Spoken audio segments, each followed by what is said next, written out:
Iain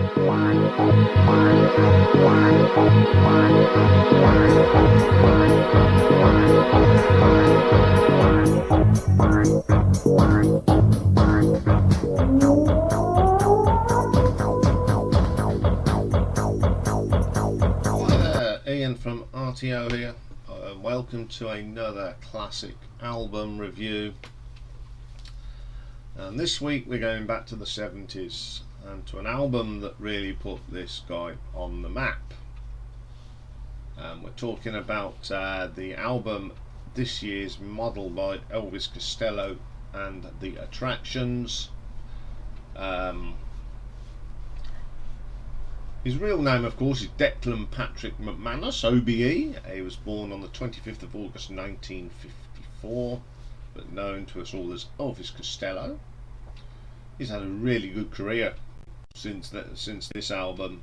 2 Grammys in 1999 and 2020. Nominated for Best Male Artist in 2003 Brit Awards. Inducted in the Rock and Roll Hall of Fame in 2003.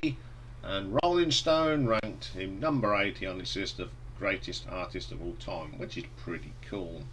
So let's have a look at this album, This Year's Model. Second album to be released by Elvis Costello, released in March 1978 on St. Patrick's Day. And it was the first album that his debut album was just Elvis Costello. This is the first album that the Attractions played on. They made a lot of hits together. This album, of course, is produced by musician Nick Lowe. A lot of this album was written the later half of 1977. So who's on this album? Well, we've got Elvis Costello on guitars and vocals, Steve Neve on the guitars, Bruce Thomas on the bass, Pete Thomas on the drums. No relation. As I said, Nick Lowe produced it, and the engineer on this was Roger Becheran, something like that.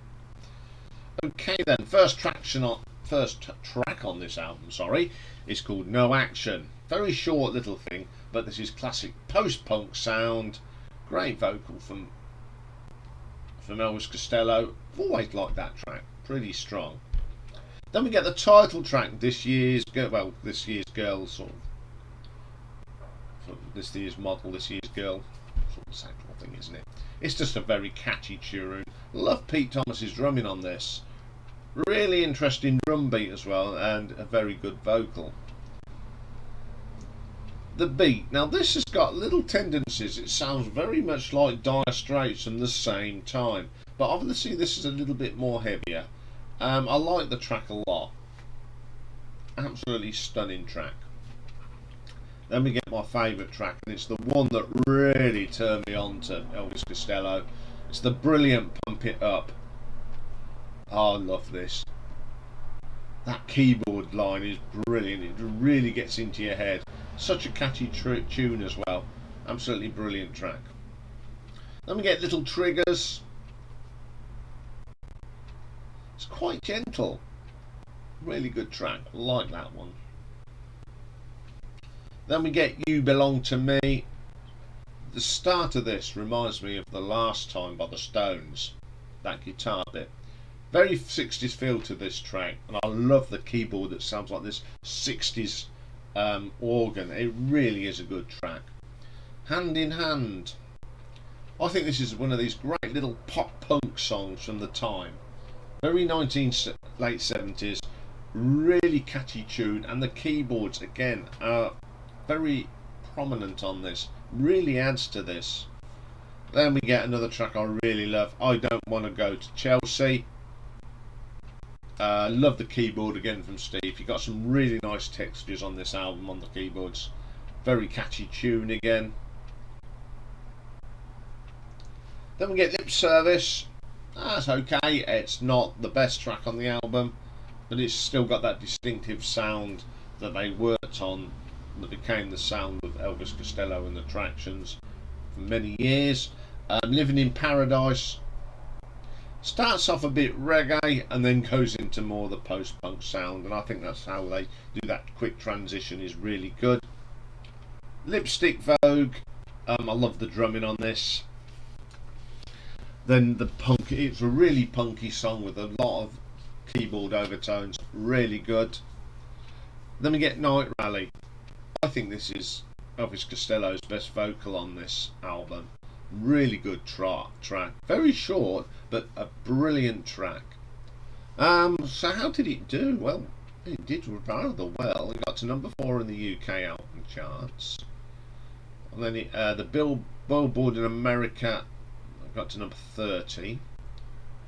And it got some gold albums as well. Canada 50,000. UK 100,000, and in the United States 500,000. Pretty good. I remember when this came out. I mean, the first thing I did ever hear by Elvis Costello was "Pump It Up," and I loved it. It was a few years later before I actually heard the whole of the album. But when I heard the album, I thought, wow, this is good. And I've now got it. I've never owned a copy of it. It's an album that I do like though, and when I first went onto Spotify, one of the first albums I put in my little library, because I do like this album and I play it quite a lot, and I think as years have gone on, I've really come to thought, wow, this is the album that really put this man on the map. And what I like about it, especially with all that disco around at the time, it was nice to have a little bit of rocky pop music, and there was not much else going on in the music scene, so this was like a breath of fresh air. So I'm going to give this album an RTO ranking of 8 out of 10. Okay, that's all for today. Just a quick few reminders.